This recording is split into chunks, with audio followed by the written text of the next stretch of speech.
চব্বিশ পরগনার হৃদয়পুরে সেখানে হাড়হিম ঘটনা। পুকুরে উদ্ধার প্লাস্টিকে মোড়া দেহাংশ। ঘন বসতিপূর্ণ এলাকায় দুর্গন্ধ নিয়ে সন্দেহ হয় এলাকাবাসীর।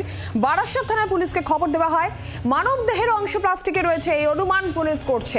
উত্তর চব্বিশ পরগনার হৃদয়পুরের এই ঘটনা একটি পুকুরে, সেখানে প্লাস্টিকে মোড়া দেহাংশ উদ্ধার হয়েছে।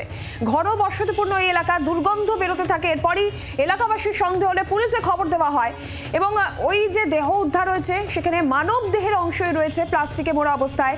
এই অনুমান পুলিশ করছে। পুকুরে প্লাস্টিকে মোড়া দেহ উদ্ধার। উত্তর চব্বিশ পরগনার হৃদয়পুরের এই ঘটনা আর ঠিক কি জানা যাচ্ছে? মনোজ মণ্ডল রয়েছেন টেলিফোন লাইনে প্রতিনিধি। মনোজ, পুলিশ কি বলছে গোটা ঘটনায় আর কি তথ্য রয়েছে? দেখো, বারাসাত পৌরসভার 35 নম্বর ওয়ার্ড সংলগ্ন হৃদয়পুর এলাকায় বেঙ্গল কেমিক্যালের একটা পুকুর ছিল। সেই পুকুরে কিন্তু বিগত 2-3 দিন ধরে বেশ কয়েকটি প্লাস্টিকের বস্তা ভাসতে দেখে স্থানীয় বাসিন্দারা।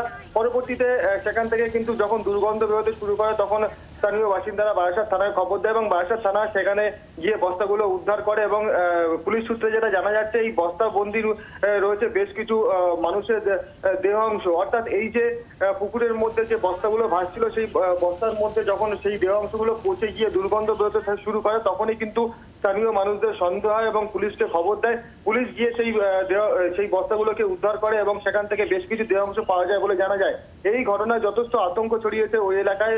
তবে এই বস্তাগুলো ঠিক কোথা থেকে আসলো এবং কেই বা ফেলে রেখে গেছে, এর পেছনে কি ঘটনা রয়েছে, আদৌ কোনো খুন করে এখানে ফেলে রেখে যাওয়া হয়েছে কিনা, পুরো ঘটনা তদন্ত করছে বারাসাত থানার পুলিশ। বাংলার আওয়াজ, বাঙালির আবেগ, জি 24 ঘন্টা।